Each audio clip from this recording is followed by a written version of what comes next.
You've tuned in to Arm and a Leg and Other Opinions We Like to Give, a weekly podcast hosted by two veterans dedicated to politics, current events, interviews, and anything else they want to mention, but probably shouldn't. So without further ado, here are your hosts, Robbie the Dream Gaupp and Brett Miracle Man Park. Hey! Welcome and thank you for tuning in to another Arm and a Leg and Other Opinions We Like to Give podcast. My name is Brett Parks. And this is your boy, Robbie. And music was supposed to continue to go, but it stopped for some reason. So good Friday. Happy Friday. We've moved up to noon because I have a very, very important meeting in about an hour and a half. You know what that meeting is, Robbie? Yeah, what's your meeting? Oh, it's very exciting. I'm going to see Deadpool 2. Oh, man, I can't wait. I am so excited. Now, the reason why I put 2:30 on a Friday is because I'm a part of T-Mobile now. They have those T-Mobile Tuesday things, and they were selling the tickets for $4. So I was like, $4 to go to a movie. It's back when I was in high school. So everybody must be jumping on this incentive because AT&T also has a discount, buy one, get one free on Tuesdays. Wow. Yeah. But that's Tuesday. This is Friday. That's Tuesday, yeah. Not so Friday. They have to wait till Tuesday. So too bad for you, AT&Ters. That used to be me. How's your day been? It's been pretty good so far. Man, I'm sorry. How's your week been, Robbie? My week's been, progressive. We've been, taking care of the family, enjoying the daily life struggles of being a veteran. Oh, yeah. Yeah. That's pretty good. How was your week, Brett? I know you went to Disney World. I did. Went to Disney. We went for one day. So we actually went, let's see, Friday we drove down to Orlando. Saturday we went to Magic Kingdom all day, and then Sunday we drove home. We did the Beauty and the Beast lunch thing because we wanted to do that for months, but it's been booked.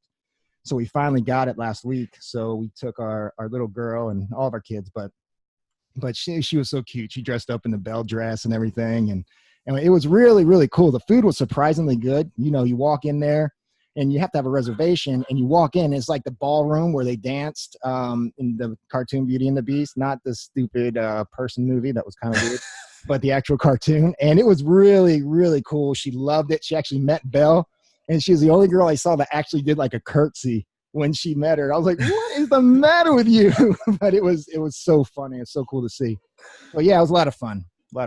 So she's preparing herself in case she runs into Meghan Markle or someone like that, right? Yes, that's exactly what she's doing. We have to raise them right. So yeah, there's a lot of stuff going on in the world right now, and there is. Yeah, and we want to actually focus on one particular one, and that's what's going on in the Gaza Strip and Israel and the conflict they have right now.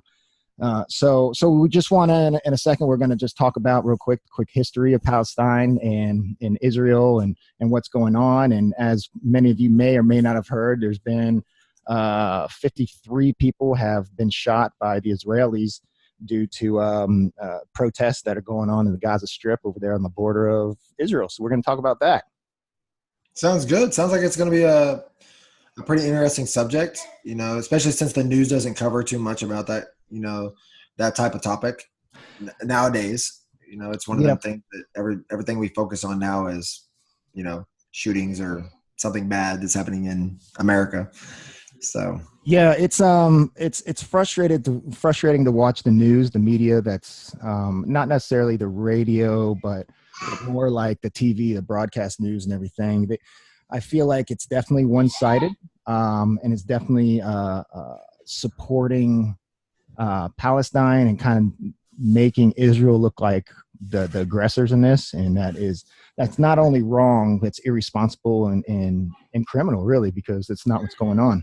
So before we talk about Palestine, the riots, and Israel, I just want to read you a quick history about Palestine. I got this from Daniel Greenfield.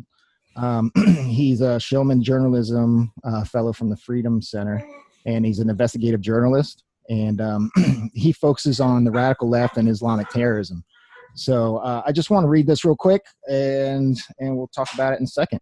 All right, it says Palestinian boss Mahmoud Abbas recently declared that Israel is, in quotations, a colonial enterprise that has nothing to do with Jewishness. Moses, King David, and thousands of years of Jewish history would disagree. Israel and the Jews are part of the story of human civilization. Over 50% of the human race has a holy book that tells of the Jewish journey to Israel, and that includes Muhammad's own copy of the Quran. So Israel isn't a colonial enterprise. Palestine is. Anyone who wants to find out where the name Israel comes from can open the book of Genesis 32. That's chapter 32, verse 29. The story even appears in Islamic hadiths.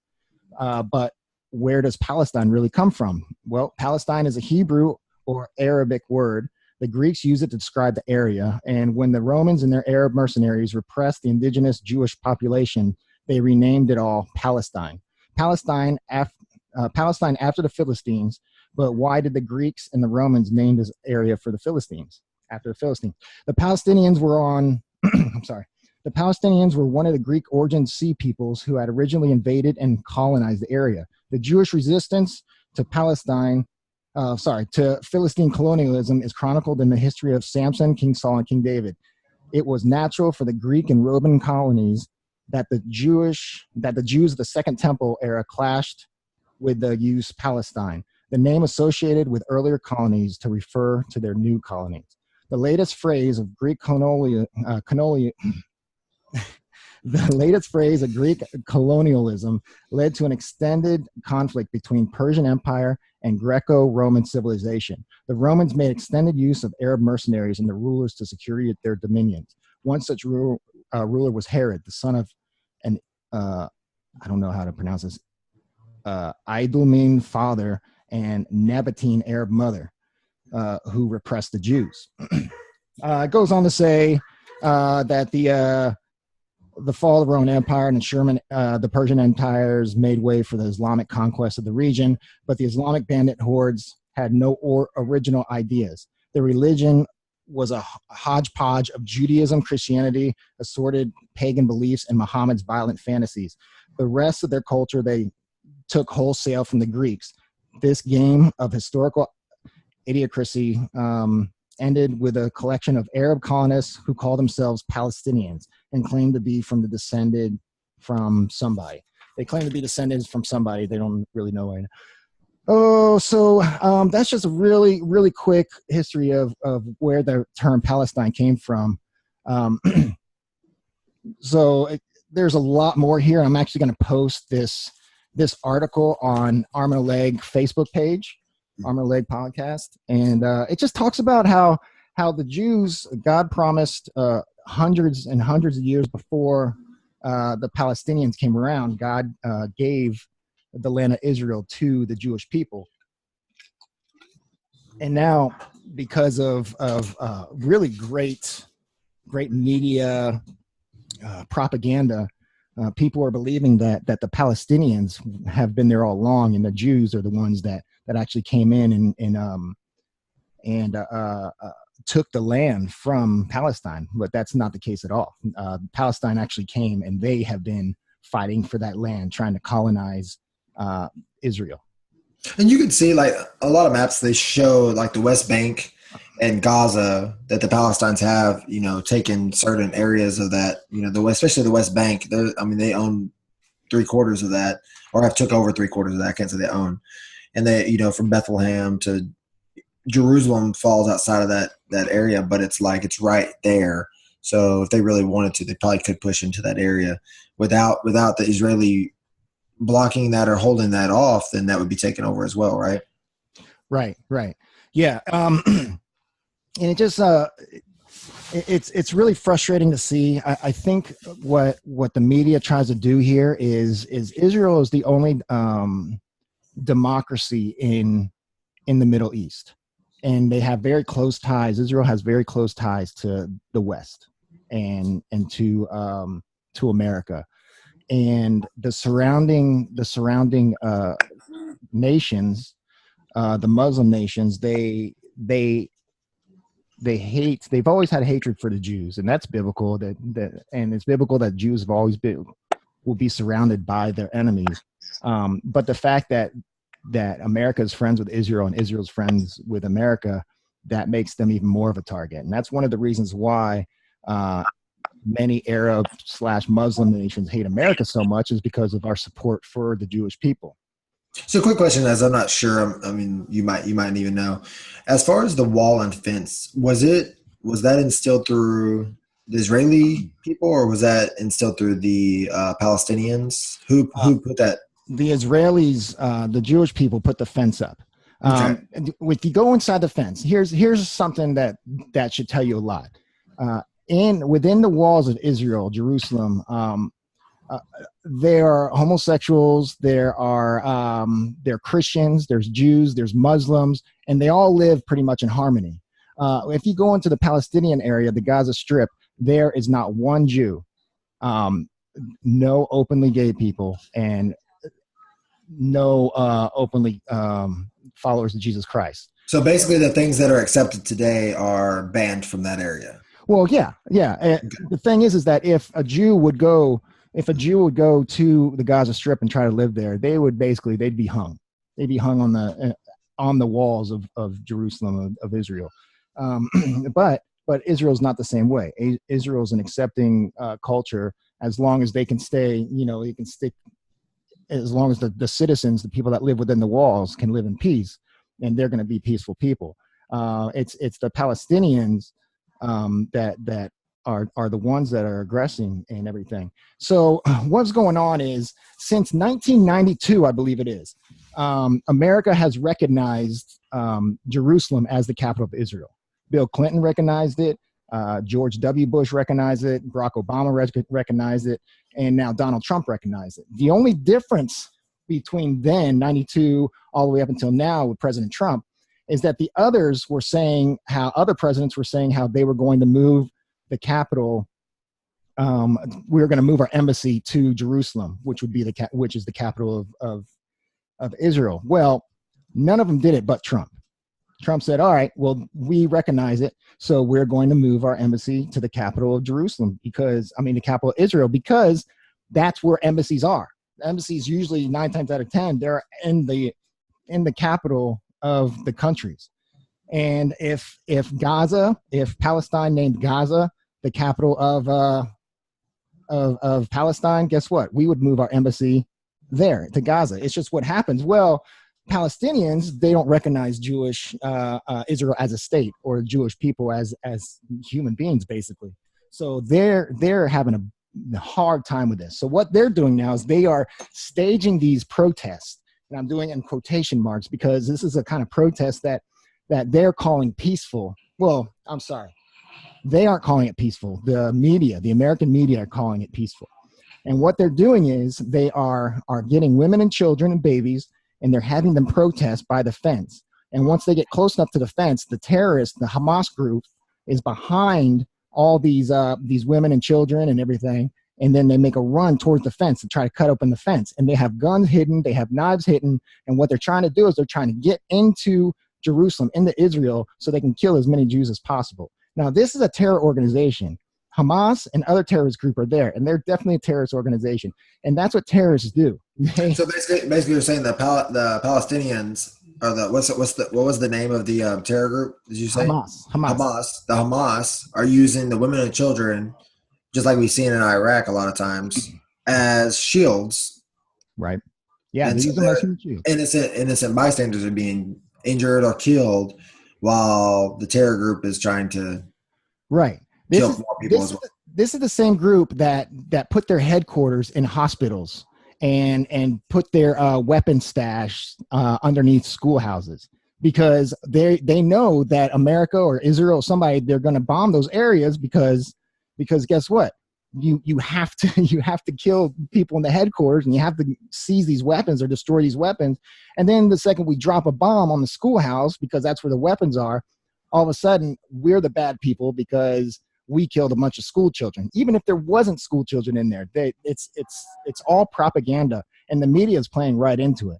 Now, which is in a way, I mean, I can't say it's a logical tactic, but in a way, it actually is pretty smart, because now they're making us have to take the sacrifice in a way. Right. So, right. I mean, it's a brilliant plan when it comes to the social side of war. The reason why we pulled out of Vietnam is because the Vietnamese, they won the media war.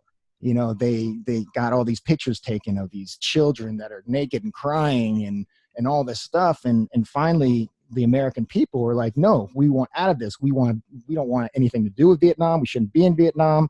So we lost the war on that front. And I think that's what Hamas is trying to do right now.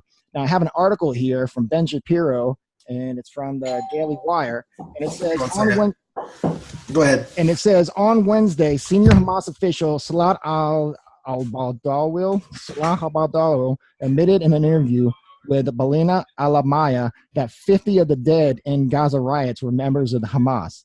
He stated 50 martyrs of Hamas rose during the so-called march. This isn't shocking. Israel has been targeting terrorists with facial recognition during the riots.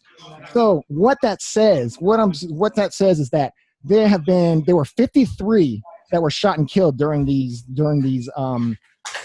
riots. Okay, and out of the 53 of those people killed, 50 of them were terrorists in the Hamas group, and 3 others were terrorists in other terrorist groups. Now, there were, I guess it says 62 people were martyred, and 53 of them were terrorists. Now, that isn't shooting indiscriminately. And what the media is trying to tell you is that Israel, there's this protest going on at the border of Israel and Jerusalem, and people are getting mowed down, and Israelis are shooting. These Israeli soldiers are shooting these people indiscriminately. They're not doing that. They have spreadsheets, they have Excel sheets. They're showing a lot of restraint. And out of 62 people that were killed, 53 of them were a part of terrorist organizations. To me, that's not shooting indiscriminately. To me, it's very precise. So they're making the Israelis look bad because they're having to defend instead of showing the Palestinians as the martyrs, I guess you would say here, and coming over and actually trying to kill people, which is not the case at all. Yeah, just yesterday, Hamas began releasing photographs of those slain, and many of those members, those people slain, were part of the Hamas internal security service. So, but the thing is, and here it goes in the article, it goes on to say, yet the media continue to parrot Hamas's line that Israel is targeting innocents.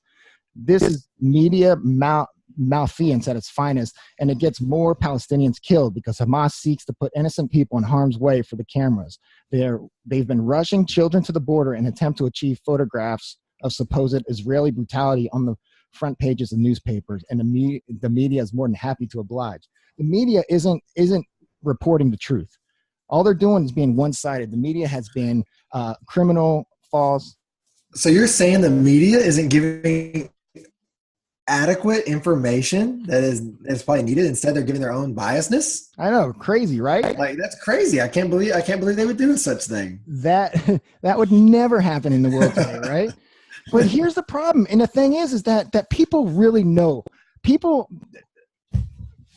that are objective and people that aren't picking like a particular side, they see what's going on. They see all the crap that the media is dishing out.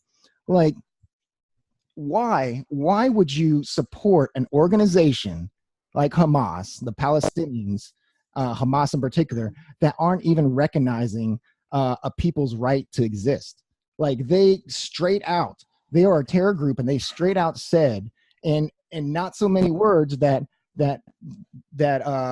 Israel and the Jews need to burn. They have kites being flown with the swastika on it, and they attach Molotov cocktails on it, and they fly them over the border fence and let them go, so they burn farming fields up. And they've been doing this for weeks. This isn't something that's been happening in the past couple of days. This has been for weeks. They've been doing this. And on NPR the other day, they're interviewing one of the Hamas leaders, and the interviewer said, "Well, people are saying that they're stating falsely that you guys are flying swastika kites over and burning the fields and everything. What do you say to people that are trying to portray you in that light?" And this leader straight up said, "We are doing exactly that. We want the Jews to know that we want them to burn, just like the Jews in the Holocaust." Like, he said it straight out. So they're not even trying to hide the fact that they're being criminal in this situation. But the media, for some reason, keeps going against Israel and the Jews. And the only thing I can think is that the media hates Western civilization. They're self-hating people that think that that because Israel has been so closely aligned with America that they must be bad. And they hate Trump so much. They hate Trump so much that they will go with a terrorist organization like Hamas just to make Trump look bad. Well, I mean, we've seen this with the Iraq War. You know, when things, you know, we went over at first, everybody was all for us. But then once we were there for so long, I was like, why are you still there? Why are you still plundering in businesses and art? You know, but everybody when in 2001, everybody was like, oh, we need to take care of this. We need to do this. But then, you know, while we're trying to take care of it, you know, people start losing interest in it, and they don't want you there anymore because they're like, oh, you know, you shouldn't be over there anyway, you know. So Right. It's the same backing as anything else, you know. If we sit here and we say and we show media here that the Palestinians are doing the right thing and this and that, and we should feel bad for them, then when somebody gets overtaken, then we're gonna look back at it in a few years and say, oh, well, you know, we should have went for the Israelis because the Palestinians now took over a whole country. You know, who knows where it could go from here? But it's like I see as far as the Palestinians coming over and trying to, I guess, colonize and back into the Israelis and take away, you know, the Jews again. You know, just that's everybody's thing. I mean, maybe that's because same thing in the biblical point of view. You know, the Israeli, but you know, if you go by the Bible, Israeli will be the last country standing, and you know, that's where everything will be resolved and done with. So, well, I've always told people, you know, and it's clear in the Old Testament, the books of Moses and Joshua, that the Jews are God's chosen people, and God will always be with them and always protect them. And I've always said when I was in the military, and there was like, I guess there was the Gaza, there was like a little war in 2014, maybe 2012. But there was like a little something happening, and I said to my commanding officer, I said, the moment we pick up arms and fight against Israel is the moment I put my arms down, because you know I'm all about God and country. God comes first, country comes second, and I will not stand against the Israelis because it is God's chosen people. They are God's chosen people.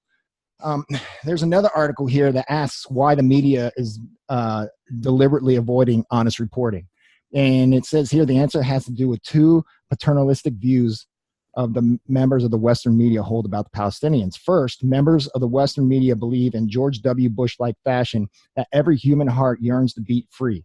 But by free, they mean free in Western fashion, free of religious tyranny, free of exercise individual rights. That simply is not true for a huge number of people across the world who do not share the Western priorities regarding the individual, who find higher meaning in tribalism or religious homogeneity. well, this almost goes, you know, like you said, the Western civilization and the way their views is almost like a California view, some sort like that. Yeah, of course. Well, it actually states that the United States. it states that on here. It states that we think that we can have a San Francisco type of civilization in the Middle East when they don't hold the same values as Americans do. And that's one of the things that George W. Bush did that was not very well thought out, is he thought that everybody yearned to be free in the Western mentality, but that's not the Middle East. They don't have Western mentality. They believe in tribalism and religious, I guess they could homogeneity, where it's like they're together. And they say there's a paternalistic view number two. The media believe that since the Palestinians aren't actively pursuing Western definitions of freedom, they must be twisted by anger and humiliation beyond the capacity for rationale response. Palestinians, the Western media will say, would be happy to recreate the left bank of Paris on the west bank of the Jordan if not for those scheming Jews. So they think that it's the Jews' fault that the Palestinians are so angry. And that's simply not the case either. That's irresponsible to think and say that kind of stuff. So the Palestinians, who are probably are the typical mad person, you know, they probably are a mad colony because of course they can't colonize very fast, and they are surrounded by Jordan and Israel at the same time. So it's one of the things. Is it just a radical group that is eventually, you know, trying to take over and will have to be, you know, pushed away and pushed down? Yeah. Like, Oh, yeah. Hamas and the Palestinian nation. Now, not every Palestinian that lives in Palestine believe this way, but their government, which is run by Hamas, they have explicitly said that we want the total annihilation of the Jewish people. They don't think the Jewish people have a right to exist. And that's they have no qualms about that. They're not trying to sugarcoat or anything. They say it straight up that they don't believe the Jewish people ought to exist. Now, something's wrong there when there's a group of people or a nation that claims that another nation has no right to exist. That's they want genocide. Even in Gaza Strip, there's a bar there called Hitler. They have a bar, no joke, it's named Hitler. Like, why would you do that? I seen an ISIS bar when I was in London. So see, that's not right either. It's not right. It's crazy. Like, it's ridiculous. But I mean, I don't know I know a lot of other countries don't have the freedom of speech and stuff like we have, but they allow certain things, which is beyond nuts to me. It's one of them things I can't sit here and fathom, a woman being belittled to a man or, being told what to do and having to do it. Not saying that, there aren't times when I wish that was some, I wish I could tell my wife to go grab that, Robbie. I wish I could tell my wife to go get my plate out of the microwave and she would be like, oh, yes, If she loved you, she would. It's one of the things that's like, I'm just kidding. There's a lot, we are raised certain ways, and that's their culture. And do we, as Americans, should we be dwelling in cultural differences and stuff like that? But as a culture, if I move to Israel or to, Jordan or wherever, I have to follow their culture and I have to follow their thing, because if not, then I go to prison. It's assimilation, but there is something called natural law. And natural law basically is, in layman's terms, it's laws given to us by Creator. It's laws like you have a right to exist. You have a right not to be murdered. You have a right to be listened to and to be respected. And that's one of the great things about the Bible. It's such an old book, and it was way back in the day when women were really second citizens. They're second-class citizens, but yet the Bible treat women as equals to men. And that has a lot to do with the natural law of man. And I don't mean man as in a male, I mean man as in mankind. So yeah, I mean, that it is important to assimilate to the culture that you're in, but not to the point where you go against natural law. Like, just because if you and I would go to Gaza Strip, that doesn't mean that we should throw gays off of a clock tower because, they're attracted to other people like they do. That's against natural law. Understand. We just moved, we're moving our embassy there. I'm not positive. Has it already completely been moved? Yes. Okay. So it has officially moved. So now with our embassy being there, does that mean that we are going to be assisting more with Israel in this problem, or right now is our nose out of it and we're just kind of? No, we're not assisting more. We're assisting the same amount of ways we were assisting before. The only difference is that we have recognized and actually fulfilled our promise to move our embassy to Israel's capital, which is Jerusalem. And that's what's driving Hamas, the group Hamas, other terror groups in Palestine. That's what's causing them to be so infuriated, is because we are recognizing the Jewish people as a people with a nation and a capital and a right to exist. And they do not like that. They do not want that. And I think that what the media is doing right now is criminal, and the way that they're reporting this stuff. New York Times, CNN, MSNBC, it's ridiculous. I haven't been watching Fox News. I don't really watch Fox News anymore, but I would imagine they're pretty much along the same lines as the other groups. Well, I will say this. Hitler was a leader and could have took over the world and still couldn't beat the Jews. And I don't see the Hamas doing it either. So, guys, I hope everything works out in the favor of, that it should, and that the Palestinians are, at least held to their area. And, if they allow them that freedom to be a colony, then let them be the colony. But, when you're a terror group, I don't believe that you should, well, I'm not saying the Palestinians can't be a colony, but allowing a terror group to run around, I don't believe that should be allowed.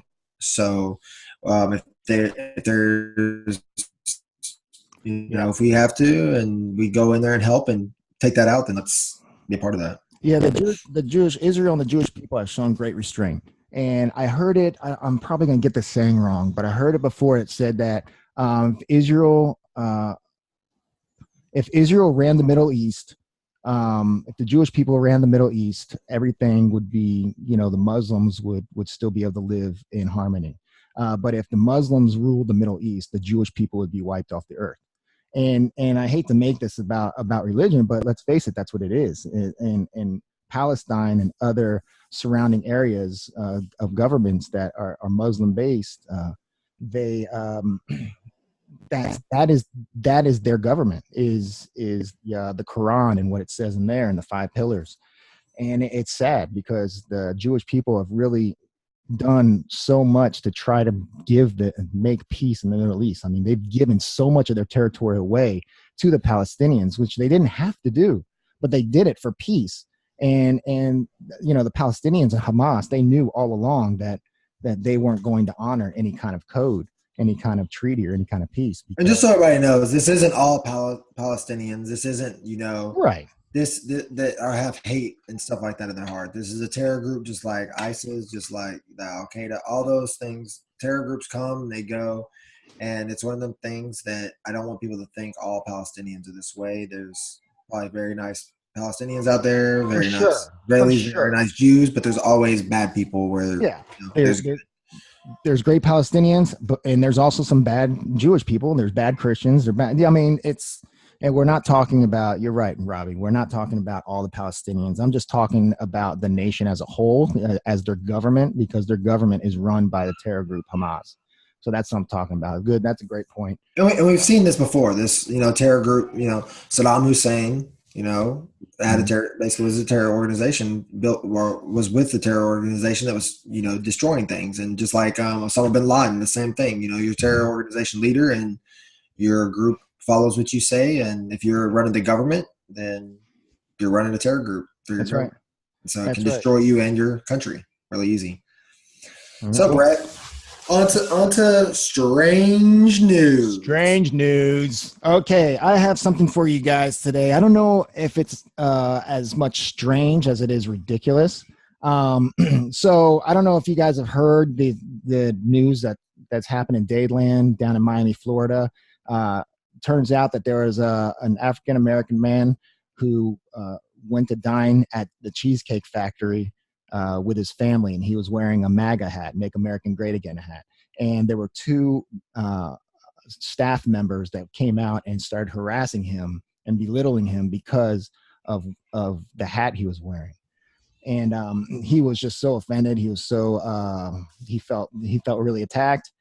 So I went ahead and I pulled up this article. It says Cheesecake Factory releases results from the investigation into attack on Black Trump supporter. On Wednesday, Cheesecake Factory released a statement regarding their investigation into an alleged attack on a Black man who wore a Make American Great hat again in one of their Florida restaurants and was subsequently attacked by its employees. In a statement, Cheesecake Factory admitted that its employees attacked 22-year-old Eugenia Joseph, writing, "We are very disappointed to learn that 2 staff members made disparaging remarks about Mr. Joseph's hat that made him and his family feel unwelcome. As a result of Tuesday, those 2 individuals are no longer employed within the company. No guest should ever feel unwelcomed in one of our restaurants, and we're very sorry. Our investigation is ongoing, and we have reached out to Mr. Joseph directly for his assistance." Now, I have actually worked at this Cheesecake Factory. I worked there. I know. I had a hashtag Me Too moment at that Cheesecake Factory, but that's for another day. But it was done to me. I didn't hashtag Me Too somebody else. It was done to me. And it's ridiculous that it comes to this, where somebody can't even have their own opinion without being belittled and disparaged. And this is one of the things that the media is guilty of. They're guilty of causing this division. They're guilty of dehumanizing people that think a certain way. And this is a man. This isn't just some dude, this isn't just some kid. This is a man, a black man with his family, just going to get some good food, which Cheesecake Factory does, has very good food and very good cheesecake. They're very good appetizers as well. Great appetizers. So this is ridiculous. I know when I worked at the Cheesecake Factory, I mean, especially this one in Miami, there's not that many great people that work there. There are some very good people that work there, but there are some very bad people. I remember one guy got fired for something ridiculous, and we actually had to have police officers sit there and sit in front of the front of the restaurant because word on the street was he was going to come back with a gun and shoot everybody. So there are some bad people that work at Cheesecake Factory. And I did have some lady do something to me when I was there. And I was young. I was like 21, I think, when I was working there, maybe even 19. And some lady did something to me, an employee, and it was ridiculous. And so I'm glad that Cheesecake Factory fired these guys. And what I'm really happy about is that they didn't pull the Starbucks maneuver and close down all the stores for sensitivity training. I don't think a whole group of people should be penalized for the actions of two. You know, you fire those two, you make sure you say with the pre-shift meeting that, listen, do not put politics in with your serving people. Number one, you're not going to get as good a tips. Number two, it's just bad form. Now we're starting to see this more often, and I'm not saying that it doesn't always happen. I'm sure it always happens. But now social media and those kind of things are making it the limelight forward. Like, so with this being the thing, as far as whether it's against politics or racially or whatever your motivation is that people are doing this, do you think this is something that we need to start creating a record for that follows you is from job to job? You see what I'm saying? To be fired for stuff like this? Well, say you get fired. Say you get fired for racial, I guess, provoking, and also for political provoking, whatever you want to call it. Do you think that now that on your record, when you go get a job somewhere else, maybe they create like a record, just like a file, you know, for a police department, it should follow you wherever you go, so people know, hey, this person's been in trouble for, you know, racial slurring, and this person's been fired for political, you know, provoking and fighting while in a, you know, restaurant. Just right. Like if you had a credit report, you know, you have a job report. I know that I waited tables from 18 years old to about 26, 27 years old. So I was in the food industry for a long time waiting tables. And I know when I worked there that that was like, I don't know, like 15 years ago is my last time working there. They might've changed it since then, but I know that if you were fired for whatever reason, the employer that fired you, if the next employer called for a reference, they couldn't say why you were fired. They would just say that, you know, if it was me, listen, Brett was let go. And then the person for the other restaurant say, well, would you hire him again? And then the only thing you could say is, yes, I would hire him again, or no, I wouldn't hire him again. And that's like code word for, okay, he got fired for doing something really bad. No, but that's the thing. So they're going to call your job because you put that on your application. You don't have to say that. So that's what I'm saying. Do you believe a file should start being like done through a system where you try to get a job and they know, hey, you know, just like if you want to get a government job, if you file for bankruptcy, they know you filed for bankruptcy, you know? So like, should there be a Carfax, but for people? Yeah, for people. Like, yeah, I think it would make sense as far as job wise. I do. I think so. I think that should be fair. I know that somebody would yell civil rights abuse and all that stuff, but I think that there should be a Carfax for people. And it can't be something like you'd have to be prosecuted for something, or it'd have to be a big enough dilemma where there is, you know. Well, very, very few people are prosecuted when they get fired from their job. I mean, I'm just saying, if you like, say you did something like racial, like say you did something racial or like this, where police officers are called in, then that's how it gets marked, because now there's a case that was open. You can go back and see it, you know, something like that. You know, I can't say everything that, you know, because if you just got fired because you told the guy in the back that you're not going to flip his burger for him no more. Right. Like, well, I know that shouldn't be on it, but. Well, yeah, I'd say so. I got fired from Bubba Gump Shrimp Company when I was in New York. They had kids lemonades, and the refills were free. And I didn't want to drink soda anymore. I was trying to watch my weight and I was training, getting in shape. So I wanted those lemonades. It was strawberry lemonade. And I would just ring up for me. I'd ring up free refill lemonade. And it comes a little thing like this. You pick it up from the bar and I'd drink it during the day. Well, one of the bartenders didn't like me. So she went ahead and told my manager that I was doing that. And I got fired for that. They called it stealing. And I was like, well, guys, people drink soda all day. It was lemonade. I mean, call it what it is. It was technically, yes, it was stealing. I was stealing, free lemonade. But I should that be on there? I'd say, yeah, you'd have to put that on there. Anything you were fired for, they should put on the Carfax. I mean, I think that I agree with you 100%. Now, like I said, it has to be something substantial that, yes, if you stole $2 out of the cash register, it need to be on there.